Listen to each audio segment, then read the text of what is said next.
Hello दोस्तों, welcome back to our channel. तो जैसा कि हमने पिछले एपिसोड में देखा था, युहाओ वुडोंग की जान बचाने के लिए वांकी के साथ बहुत सारी मुसीबतों का सामना करते हुए फाइनली आइस एंड फायर वाले एरिया के अंदर आ चुका था, जहां पे उनका मुकाबला एक गार्डियन सनफ्लावर के साथ होता है। और वो सनफ्लावर इतनी ज्यादा पावरफुल थी कि वो अकेले ही वहाँ पे युहाओ और वांकी के ऊपर भारी पड़ रहे थे। और यहीं से नेक्स्ट एपिसोड की शुरुआत होती है। तो इस एपिसोड की शुरुआत में भी हमें उसी आइस एंड फायर वाले एरिया का ही सीन दिखाया जाता है, जहाँ अब उस सनफ्लावर की सोल बहुत ही ज्यादा गुस्सा हो चुकी थी और उसने गुस्से से वहाँ पे अपनी दोनों सोर्स का इस्तेमाल करते हुए युहाओ और वांकी दोनों के ऊपर लगातार अटैक्स करना शुरू कर दिए थे। इवन अब तो वो सोल वहाँ पे उन दोनों को संभलने का मौका ही नहीं दे रहे थे, जो देखकर वांकी वहाँ पे थोड़ा गुस्सा होते हुए कहती है कि मुझे नहीं लगता जब तक ये यहाँ पे मौजूद है हम लोग इसे यहाँ पे इस तरह से हरा पाएंगे, क्योंकि ये सोल यहाँ पे इस एरिया की फायर का इस्तेमाल करते हुए अपनी पावर को बढ़ा रही है। वांकी की ये बात सुनकर युहाओ उससे कहता है कि अगर वो यहाँ पे अपनी पावर को बढ़ाने के लिए फायर का इस्तेमाल कर रही है तो मैं यहाँ पे स्नो क्वीन की पावर को बढ़ाने के लिए आइस का इस्तेमाल करूंगा। और ये कहकर युहाओ ने वहाँ पे स्नो क्वीन को भी उस एरिया की आइस पावर का इस्तेमाल करने के लिए बोल दिया था, क्योंकि वहाँ पे आइस एंड फायर दोनों की एक्सट्रीम पावर मौजूद थी और फायर का सिर्फ एक ही तोड़ है और वो है आइस है। और युहाओ की बात को समझते हुए स्नो क्वीन भी वहाँ पे जल्दी के साथ है उस पूल के स्नो वाले एरिया में आ जाती है। और जैसे ही स्नो क्वीन वहाँ पे उस पूल के अंदर आती है तो स्नो क्वीन को वहाँ पे बहुत ही ज्यादा अच्छा लगने लगा था, इसलिए वो वहाँ पे खुश होते हुए उस पूल के अंदर ही वहाँ पे इधर उधर भागने लगे थे। पर अचानक ही स्नो क्वीन वहाँ पे ऊपर हवा में उठते हुए उस आइस पूल की पावर का इस्तेमाल करते हुए अपनी पावर्स को वहाँ पे और भी ज्यादा बढ़ाने लगे थे, जो देखकर वो फायर सोल गुस्से से वहाँ पे स्नो क्वीन को रोकने के लिए आगे बढ़ती है। पर तब तक बहुत ही ज्यादा देर हो चुकी थी, क्योंकि स्नो क्वीन वहाँ पे उस आइस पूल की पावर का इस्तेमाल करते हुए वापस अपनी रियल फॉर्म में आ चुके थे। और जैसे ही वो वहाँ पे अपनी आंखें खोलकर फायर सोल की तरफ देखती है तो फायर सोल तो वहीं पे ही बर्फ में जम चुके थे। वहीं स्नो क्वीन के इस रूप को देखकर वांकी भी थोड़ा चौंकते हुए कहती है तो ये है आइस एंड स्नो गर्ल की रियल फॉर्म। जबकि वहीं दूसरी तरफ हम देखते हैं कि स्नो क्वीन वहाँ पे अपनी पावर्स को और ज्यादा बढ़ाते हुए कहती है फाइनली आज काफी दिनों के बाद मुझे थोड़ा अच्छा महसूस हो रहा है। जबकि हम देखते हैं कि स्नो क्वीन के पास तो अब वहाँ पे इतनी ज्यादा बढ़ चुकी थी कि उसके इम्पैक्ट की वजह से आसपास का पूरा एरिया भी वहाँ पे बर्फ में जमने लगा था। और सबसे ज्यादा खराब हालत तो वहाँ पे सनफ्लावर की दिखाई दे रहे थे। वहीं दूसरी तरफ स्नो क्वीन के पास वहाँ पे इतनी ज्यादा बढ़ जाती है कि उसके चारों तरफ वहाँ पे आइस का टोर्नेडो बनने लगा था, जिसके चलते तो अब वहाँ पे वांकी और युहाओ के लिए भी सर्वाइव कर पाना मुश्किल होता जा रहा था। तभी युहाओ वहाँ पे जल्दी से चिल्लाते हुए स्नो क्वीन से कहता है जल्दी से इस फाइट को खत्म करो। अब युहाओ की ये बात सुनकर हम देखते हैं कि स्नो क्वीन भी वहाँ पे जल्दी से अपनी फिंगर के इशारे से अपने उस आइस टोर्नेडो को उसी फायर सोल की तरफ ही भेज देती है। और जैसे वो आइस टोर्नेडो जाकर उस फायर सोल के साथ टकराता है तो वो फायर सोल वहाँ पे पूरी तरह से डिस्ट्रॉय हो चुकी थी, जो देखकर स्नो क्वीन वहाँ पे सनफ्लावर की तरफ देखते हुए उससे कहती है अभी थोड़ी देर पहले तुम बहुत बड़ी बड़ी बातें कर रहे थे ना, अब देखना मैं यहाँ पे तुम्हारा क्या हाल करती हूँ। और ये कहकर जैसे स्नो क्वीन वहाँ पे अपने आइस टोर्नेडो को उस सनफ्लावर की तरफ भेजने लगती है तो युहाओ जल्दी से वहाँ पे स्नो क्वीन को रोकते हुए कहता है रुको, उस सनफ्लावर को हट मत करना। युहाओ की ये बात सुनकर स्नो क्वीन भी जल्दी से अपने आइस टोर्नेडो को वहाँ पे रोकते हुए कहती है ओके, तुम्हारे लिए इस बार तो मैं इसे जाने दे रही हूँ, लेकिन अगली बार अगर इसने हमारे रास्ते में आने की कोशिश की तो फिर मैं तुम्हारी भी नहीं सुनूंगी। और ये कहते हुए स्नो क्वीन ने वहाँ पे चुटकी बजाते हुए अपने टोर्नेडो को वहीं पे खत्म कर दिया था, जिसके बाद वो सनफ्लावर भी वहाँ पे चैन की सांस लेती है। जबकि वहीं दूसरी तरफ हम देखते हैं कि युहाओ वहाँ पे खुश होकर स्नो क्वीन से सवाल करते हुए पूछता है क्या तुम्हारी मेमोरी वापस आ चुकी है। युहाओ की ये बात सुनकर स्नो क्वीन उसे वहाँ पे कोई भी जवाब दे पाती, उससे पहले ही स्नो क्वीन की सारी पावर्स वहाँ पे खत्म हो जाती है, जिसके चलते स्नो क्वीन वापस वहाँ पे अपने छोटे वाले रूप पे आ चुके थे।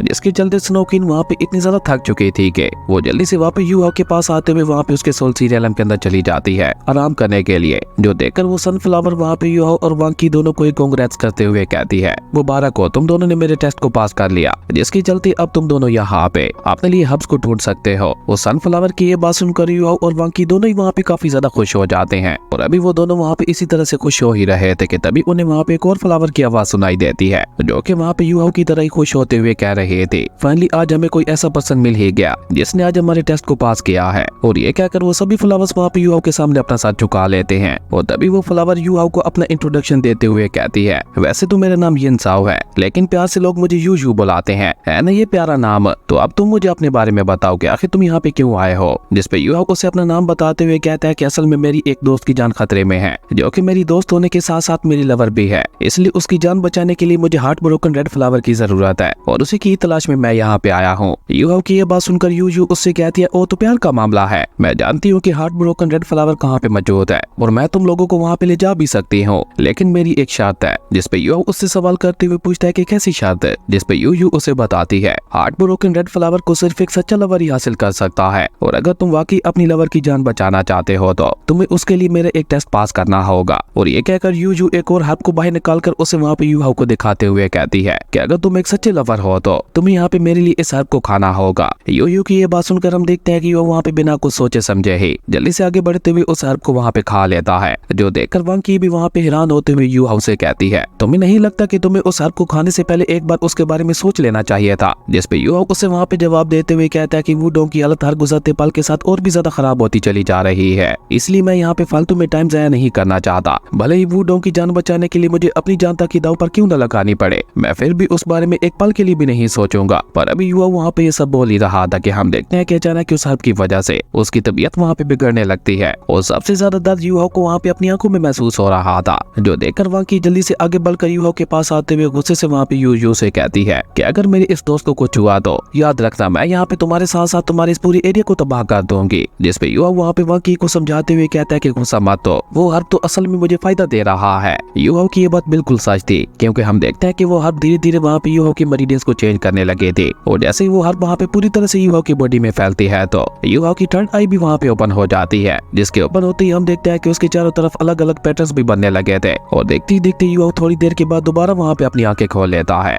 जो देखकर वांकी भी वहाँ पे हैरान होते हुए यू हाउ से कहती है कि आखिर ये अभी अभी तुम्हारे साथ क्या हुआ, क्या तुमने दोबारा से यहाँ पे अपनी मास्टर सोल को अवेकन किया है। वांकी की ये बात सुनकर युवा उसे वहाँ पे जवाब देते हुए कहता है कि इस बारे में तो मुझे भी नहीं पता कि अभी अभी मेरे साथ क्या हुआ, लेकिन एक बात मैं जानता हूँ, मेरी डीमन आइज की पावर और भी ज्यादा बढ़ चुकी है और अब मैं अपनी स्पिरिचुअल आइज का इस्तेमाल करते हुए छोटी से छोटी चीजों को भी आसानी से देख पा रहा हूँ और मुझे लगता है कि अब मेरी स्पिरिचुअल आइज की पावर्स अपनी पीक पे पहुंच चुकी है और ऊपर से अब मैं बिना अपनी स्पिरिचुअल पावर्स को एक्टिवेट किए ही सब कुछ देख पा रहा हूँ और इस सब के साथ साथ मुझे एक माइंड आई भी मिली है, जिसका इस्तेमाल करते हुए मैं बड़े से बड़े इल्यूजन को भी देख सकता हूँ। यूहो की ये बात सुनकर यू भी वहाँ पे खुश होते हुए कहती है बहुत अच्छे। यू की ये बात सुनकर यूहो भी वहाँ पे उसका शुक्रिया अदा करता है, क्योंकि उस हर्ब को खाने के बाद यूहो की मार्शल सोल में काफी सारे चेंजेस आ चुके थे। वहीं यूहो को अपना शुक्रिया अदा करते हुए देखकर यू उससे कहती है कि तुम्हें मेरा शुक्रिया अदा नहीं करना चाहिए, बल्कि तुम्हें उस पर्सन का शुक्रिया अदा करना चाहिए जिसने यहाँ पे इस टेस्ट के जरिए तुम्हारी मदद की है। असल में वो पर्सन देखना चाहता था कि तुम वाकई अपनी लवर से प्यार करते भी हो या नहीं, पर तुमने उस हर्ब को बिना कुछ सोचे समझे खाकर ये साबित कर दिया कि तुम वाकई अपनी लवर से बहुत ज्यादा प्यार करते हो। यू की ये बात सुनकर यू भी वहाँ पे थोड़ा चौंकते हुए उससे पूछता है कि कौन है वो पर्सन।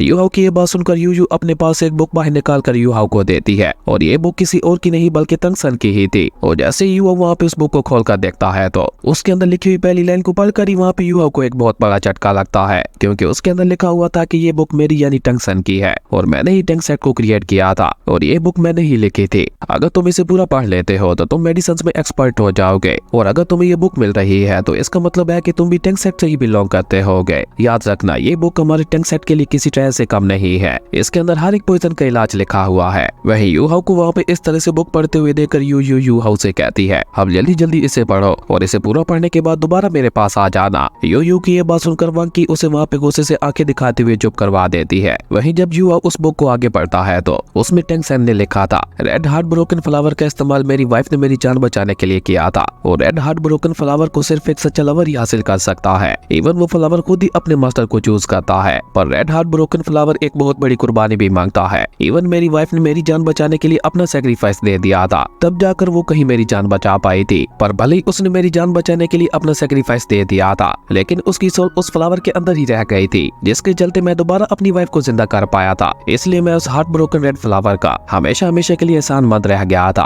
और इसी एहसान का कर्ज चुकाने के लिए मैंने गोटियाला में जाने से पहले उस रेड हार्ट ब्रोकन फ्लावर को दोबारा रीप्लांट कर दिया और वो भी बिल्कुल उसी जगह पे जहाँ पे वो पहली बार मुझे मिला था, यानी आइस एंड फायर वाले एरिया के अंदर। ये सब पढ़ने के बाद यू वहाँ पे उस बुक को बंद करते हुए यू से सवाल करते हुए पूछता है क्या तुम्हें पता है कि अभी वो रेड हार्ट ब्रोकन फ्लावर कहाँ पे मौजूद है, जिसपे यू उसे वहाँ पे अपने पीछे आने के लिए कहती है और वो उन दोनों को लेकर आइस एंड फायर वाले एरिया के डीप में ले जाती है। और ये वही एरिया था जहाँ पे शावू ने अपना सेक्रीफाइस देते हुए तंगसन की जान बचाई थी और आज भी वहाँ पे बिल्कुल उसी तरह से आइस एंड फायर का मिलन हो रहा था और उसी के बीच ही वो रेड हार्ट ब्रोकन फ्लावर रखा हुआ था, जिसे देखकर युवा वहाँ पे जल्दी से अपनी सोल गाइडेंस शूज का इस्तेमाल करते हुए सीधे उस रेड हार्ट ब्रोकन फ्लावर के सामने आके खड़ा हो जाता है, जो देखकर टियानमिंग वहाँ पे यू हाउ से कहता है कि गो टंगसन की वाइफ ने उनकी जान बचाने के लिए अपना सेक्रीफाइस दिया था, इसलिए तुम भी ये बात याद रखना, तुम्हें भी वुडोंग की जान बचाने के लिए एक बहुत बड़ा सेक्रीफाइस देना पड़ेगा। पर युवा वहाँ पे टियानमिंग की बातों को पूरी तरह से इग्नोर कर देता है, क्योंकि अभी युवा को कुछ भी करके इसे वुडोंग की जान बचानी थी। और तभी उस बुक की बाकी कही हुई बातें याद आती हैं, जिसमें टंगसन ने लिखा था कि जब तुम उस रेड हार्ट ब्रोकन फ्लावर को लेने जाओगे तो तुम्हें उसे लेने से पहले अपनी लवर के बारे में ही सोचना होगा और उसे लेने से पहले उसके ऊपर अपने खून के एक ड्रॉप भी डालना होगा। ये सब याद करके युवा वहाँ पे बिल्कुल ऐसा ही करता है,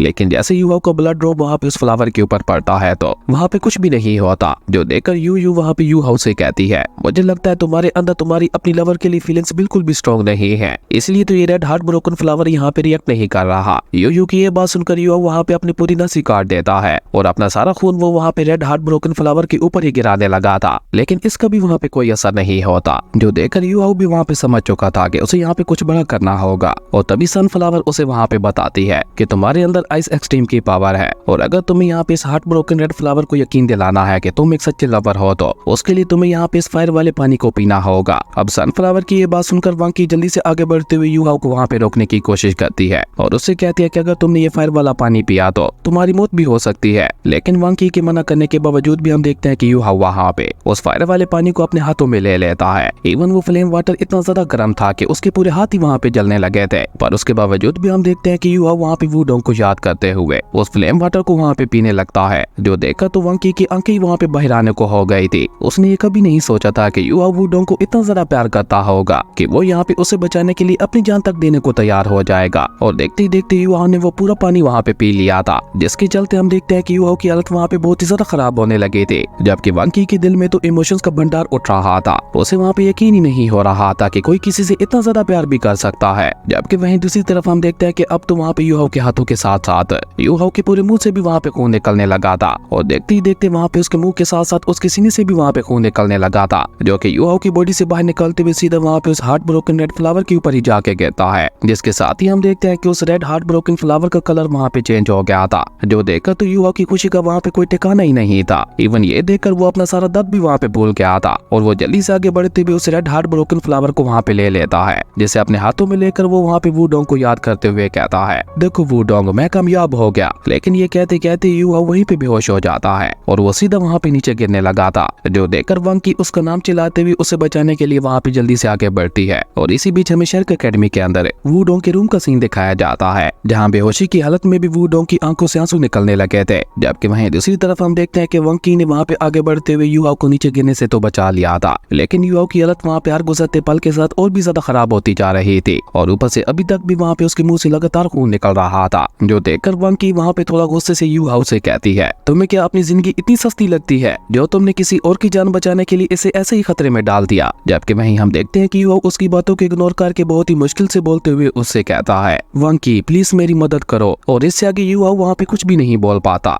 वो बस उस रेड हार्ट ब्रोकन फ्लावर को ही वांकी की तरफ आगे बढ़ा देता है, जिसका मतलब था कि युवा उसे कहना चाहता था कि वो ये फ्लावर वुडोंग तक पहुंचा दे। वहीं युवा की ऐसी हालत देखकर वांकी अचानक ही वहाँ पे यू और सनफ्लावर से सवाल करते हुए पूछती है, क्या ये मर जाएगा? जिस पे यू उसे बताती है कि अपनी लवर की जान बचाने के लिए इसे तो यहाँ पे मरना ही होगा। अब ये सुनकर वांकी को वहाँ पे इतना ज्यादा गुस्सा आता है कि वो अचानक ही वहाँ पे अपने ड्रैगन स्पिरिचुअल ऑरा रिलीज करते हुए उन दोनों से कहती है कि याद रखना, अगर इसे कुछ भी हुआ तो मैं तुम दोनों के साथ साथ तुम्हारे इस पूरे एरिया को तबाह कर दूंगी। वांकी की ये बात सुनकर वो दोनों भी वहाँ पे काफी ज्यादा घबरा चुकी थी, क्योंकि वांकी के गुस्से से वो दोनों अच्छी तरह से वाकिफ हो चुकी थी। तभी वांकी वहाँ पे उन दोनों से कहती है, अब मुझे जल्दी बताओ कि मैं यहाँ पे युवा की जान कैसे बचा सकती हूँ। जिस पे बेचारी यू डरते हुए वांकी से कहती है, वैसे तो अब तुम्हारे दोस्त को बचाने का कोई भी रास्ता नहीं है, पर अजीब बात यह है कि तुम्हारा दोस्त अभी तक भी जिंदा है, जिसका मतलब है कि इस बार शायद किस्मत को कुछ और ही मंजूर है। यू की ये बात सुनकर हम देखते हैं कि वांकी वहाँ पे एक बार फिर से युवा को संभालने लगी थी। जबकि इसी बीच हम देखते हैं कि वहाँ पे एक बार फिर से आइस एंड फायर का मिलन होता है और उन दोनों के मिलन से वहाँ पे एक बार फिर से रेड हार्ट ब्रोकन फ्लावर भी वहाँ पे रिअपियर हो गया था। उसके बाद सीन चेंज होता है, हमें थोड़ी देर बाद का सीन दिखाया जाता है, जहाँ वांकी युवा को लेकर वापस शर्क एकेडमी में आ चुकी थी और युवा की ऐसी हालत देखकर उसके सभी दोस्त जल्दी से वहाँ पे युवा के पास आते हुए उसे उसके रूम के अंदर ले जाते हैं। इवन एल्डरजॉन भी वहाँ पे युवा की हालत के बारे में पता चलते ही वहाँ पे आ चुके थे। वही वांकी वहाँ पे बहुत ही एहतियात के साथ युवा को उसके बेड के ऊपर सुला देती है। इसी बीच हम देखते हैं कि डिन यान वहाँ पे उस रूम के हीलिंग प्रोसेस को और भी ज्यादा बढ़ा देते हैं ताकि युवा वहाँ पे जल्द से जल्द ठीक हो सके। इसी बीच मिस्टर बेबी वहाँ पे आगे बढ़कर वहाँ पे वांकी से पूछते हैं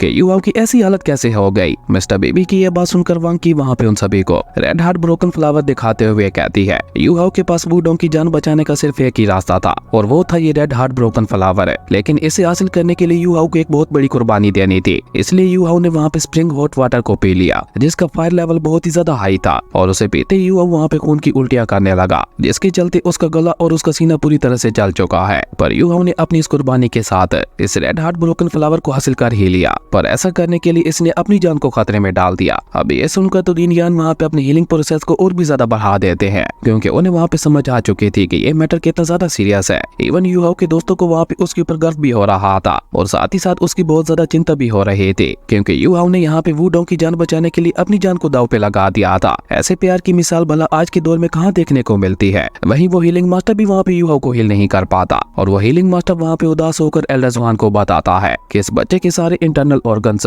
पूरी तरह से जल चुके हैं, जिसके चलते अब इसे बचाने का कोई भी रास्ता नहीं है। इवन मुझे तो ये समझ नहीं आ रहा कि सारे इंटरनल ऑर्गन्स के जल जाने के बावजूद भी ये अभी तक भी यहाँ पे जिंदा कैसे है। इसे तो अब तक मर जाना चाहिए था। इसका तो सिर्फ एक ही मतलब निकलता है कि ये लड़का अभी भी जीना चाहता है, जिसके चलते इसकी सोल यहाँ पे इसे बचाने के लिए अपना पूरा दम लगा रही है। हीलिंग मास्टर की ये बात सुनकर एल्डर ज़्वान वहाँ पे उससे कहता है कि वो सब छोड़ो और तुम मुझे ये बताओ कि हम इसकी जान कैसे बचा सकते हैं। जिस पे हीलिंग मास्टर उन्हें वहाँ पे जवाब देते हुए कहते हैं कि अगर इस लड़के को मरना होता तो अब तक कब का मर चुका होता, और हाँ, इसकी बॉडी के अंदर बहुत ही ज्यादा प्योर हेवन एंड अर्थ का ऑरा मौजूद है, जिसके चलते हम लोग यहाँ पे इसकी जान बचाने के लिए कुछ भी नहीं कर सकते। हमें बस इंतजार करना होगा। इसकी बॉडी के अंदर मौजूद एनर्जी इसे खुद ही हील करेगी और ये खुद ही कुछ समय बाद उठ जाएगा, और इसके अलावा इसे बचाने का कोई भी रास्ता नहीं है। हीलिंग मास्टर की ये बात सुनकर एल्डर ज़्वान वहाँ पे परेशान होते हुए कहते हैं, यू हाउ ये तुमने क्या कर दिया। और ये कहकर एल्डर ज़्वान वहाँ पे हीलिंग मास्टर को वुडोंग की जान बचाने के लिए बोल देते हैं। एल्डर ज़्वान की ये बात सुनकर हम देखते हैं कि वो हीलिंग मास्टर भी वहाँ पे उस रेड हार्ट ब्रोकन फ्लावर को लेकर वहाँ पे वुडोंग के रूम के अंदर चला गया था, जहाँ पे मिस जियानिंग और ज़ियाओ ज़ियाओ पहले से ही मौजूद थी। और जैसे हीलिंग मास्टर वहाँ पे उस रेड हार्ट ब्रोकन फ्लावर को वहाँ पे वुडोंग की बॉडी के ऊपर ले जाते हैं, तो वो रेड हार्ट ब्रोकन फ्लावर खुद ब खुद ही वहाँ पे एनर्जी में ट्रांसफॉर्म होते हुए वुडोंग की बॉडी के अंदर जाने लगा था। और जैसे ही उस रेड हार्ट ब्रोकन फ्लावर की सारी एनर्जी वुडोंग की बॉडी के अंदर जाती है, तो वुडोंग भी धीरे धीरे वहाँ पे अपनी आंखें खोल लेती है। जो देखा तो वहाँ पे ज़ियाओ ज़ियाओ और मिस जियानमिंग की खुशी का वहाँ पे कोई ठिकाना ही नहीं था।